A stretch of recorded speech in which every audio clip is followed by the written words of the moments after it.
Shalom, shalom, soyez pleinement bénis. Les serviteurs, les servants de Dieu, les bien-aimés, tous ceux qui nous suivent, tous ceux qui nous reçoivent, oui, qui nous reçoivent, soyez pleinement bénis au nom du Seigneur Jésus-Christ de Nazareth. Toi, tu vas tomber sur cette vidéo. Je prie que tu la partages massivement, oui, pour aider ton frère, pour aider ta soeur, au nom du Seigneur Jésus. Bien-aimé, beaucoup de choses se passent dans le monde entier. Je viens pour t'encourager vraiment à prier en tant qu'enfant de Dieu. Mettons-nous dans la prière. Parce que ce que notre Seigneur a dit, oui, ce qu'il a dit, il a prédit les choses. Sa parole continue de s'accomplir jour et nuit. Et tout ce que nous voyons, tout ce qui se passe autour de nous, nous voyons s'accomplir dans le monde entier. Ce sont des choses que le Seigneur les a déjà prédites. Si aujourd'hui les gens sont en train de voter des lois, mais le Seigneur a dit, nous a déjà prévenu pour dire que le monde ne va jamais nous aimer. Le monde ne va pas aimer, ne va jamais nous aimer à cause de son nom. À cause de son nom. Tout ce que les gens sont en train de faire là, ce n'est pas contre nous, c'est contre Jésus qu'ils sont en train d'attaquer. Ils attaquent le Seigneur et non pas nous. Quand Paul s'est levé pour attaquer l'Église, il a reçu l'autorité, l'autorisation du moins ça, il a reçu l'autorisation des autorités, oui, et pour dire que partout il veut rentrer pour arrêter l'Église, personne n'a le droit de lui dire pourquoi tu viens fermer l'Église. Donc Paul a reçu l'autorisation, oui, et il a commencé à attaquer les enfants de Dieu, fermer les églises à son temps. Vous voyez, amener les hommes de foi à renier Christ, abandonner Christ, renier les foi. Oh, bien-aimé, pour lui, il a reçu une bonne mission.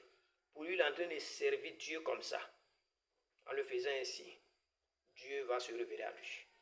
Le Seigneur va le foudroyer. Le Seigneur va lui montrer que ce n'est pas cela qu'il a envoyé sur la terre. Il ne faut pas t'attaquer à l'église. Lorsqu'il est tombé, une lumière l'a foudroyé, il est tombé. Jésus l'a appelé par son nom pour dire, mais Saul, Saul, pourquoi me persécutes-tu? Ce jour-là, il va savoir que ce n'est pas contre l'église, ce n'est pas contre l'être humain, mais c'est contre Jésus-Christ lui-même. Oui, c'est contre Jésus lui-même. Tout ce que, Père de gloire, tout ce que, bien-aimé, tout ce qui se passe auprès de nous, tout ce que les gens décident contre nous, moi je viens pour vous dire, ce n'est pas contre nous, ce n'est pas contre l'Église, ce n'est pas contre un homme de Dieu, mais c'est contre Jésus-Christ. Mais qu'est-ce que Jésus dit dans Matthieu 18, versets 6 à 7? Mais si quelqu'un scandalisait un de ces petits qui croient en moi, il faudrait mieux pour lui qu'on suspendît à son cou une meule de moulin et qu'on le jetât au fond de la mer. Au verset 7, malheur au monde à cause des scandales, car il est nécessaire qu'il arrive des scandales, mais malheur à l'homme par qui le scandale arrive. Sa parole est claire, on n'a pas besoin d'expliquer. Malheur doit arriver. Le scandale doit arriver. Mais malheur par qui le scandale va arriver. Malheur à celui qui va attaquer un enfant de Dieu. Malheur à celui qui va attaquer l'église. C'est pourquoi il dit, le plus petit de ses enfants même, celui qui l'attaque, qui croit en lui, qui croit au nom du Seigneur Jésus, si tu l'attaques, bien-aimé, si on met gros cailloux à ton cou pour te jeter au fond de la mer, c'est mieux. Vous voyez, il dit c'est mieux. Cela veut dire quoi? Quand nous lisons Apocalypse chapitre 20, du verset 11 jusqu'au verset 15 là-bas, la Bible nous parle du dernier jugement. Celui qui est assis sur le trône blanc là, c'est qui? C'est le Seigneur Jésus-Christ. Il va juger les grands comme les petits. Les gens seront alignés au devant de ce trône-là. Tout un chacun de nous, le monde entier sera jugé. C'est pourquoi au verset 7, il dit, malheur au monde. Oui, tout ce que vous êtes en train de faire, ce qui vous attend là, c'est le jugement.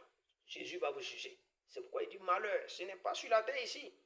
Ce n'est pas sur la terre. C'est vrai, il y a des conséquences, des choses, il y a des conséquences de vos actes sur la terre même, vous allez payer. Mais après la mort, il aura le dernier jugement. Oui, le Seigneur qui va nous juger. Lui-même sur son trône blanc, et il va juger dans la vérité. Tous ceux qui ont persécuté l'Église, ils seront jugés et jetés dans le feu, qui est la seconde mort. Ça encore, c'est plus terrible. C'est pourquoi, bien-aimé, toi tu es enfant de Dieu, prions, persévérons dans la prière. Faites tout possible pour ne pas, être à la base d'un scandale quelconque. Oui, parce qu'il dit malheur, c'est ce qui est là. Si tu provoques des indignations, tu provoques des occasions de péché, bien-aimé, malheur est sur toi. Et ça va t'emmener à la mort, ça va t'emmener en enfer.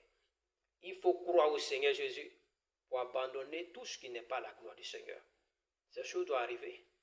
Mais faites tout possible pour ne pas que ce soit toi. Judas était avec lui. Il fait partie des 12 disciples. Mais c'est lui seul qui s'est rébellé. Il a livré le Seigneur. Mais les Pierre et les autres, ils ont tout fait pour garder vraiment la bonne relation avec le Seigneur. Aujourd'hui, ils se retrouvent dans le royaume des cieux. Les noms sont écrits là-bas, sur les murs, les murs du royaume de notre Seigneur. Voyez-vous? Parce qu'ils ont gardé cette bonne relation avec les maîtres. Ils n'ont pas trahi le maître. Mais Judas, il va, à cause de l'argent, il va donner le Seigneur. Il va livrer notre Seigneur. Voyez-vous? Donc le scandale devait arriver, mais c'est par lui, le scandale est passé. Il dit malheur, il les a déjà prévenus. Lui, il a pris cette malédiction. Il se retrouve où actuellement? En enfer. Bien-aimé, je viens pour encore t'encourager.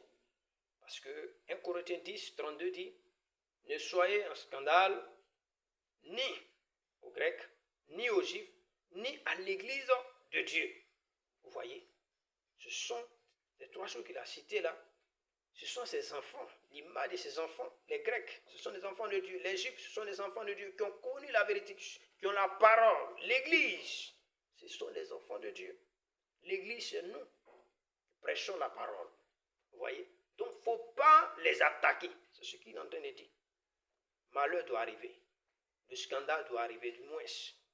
Mais malheur par qui? Malheur à celui par qui le scandale arrive. Que le Seigneur nous bénisse. Je viens pour te dire, le temps n'est plus à jouer, mais de persévérer, parce que notre Seigneur revient bientôt pour nous prendre. Si la persécution a commencé, c'est que le Seigneur est à la porte. Si l'Église, va traverser des souffrances, c'est que notre Seigneur n'est pas loin. Toi, enfant de Dieu, toi, serviteur de Dieu, le temps est arrivé de te lever dans la prière, de te préparer, d'analyser jour et nuit ta vie, tout ce qui ne va pas, tout ce qui n'est pas concret, tout ce qui n'est pas à la gloire du Seigneur, il faut ôter cela de ta vie, sanctifier ta vie, marcher comme Dieu le veut, parce que ton maître est à la porte. Oui, ce sont des choses qui nous révèlent ou qui confirment ce que Dieu a dit. Jésus a dit, et en voyant ces choses, on sait qu'il n'est pas loin. On sait qu'il est à la porte. Que le Seigneur vous bénisse. Prenons courage et marchons dans la voie du Seigneur.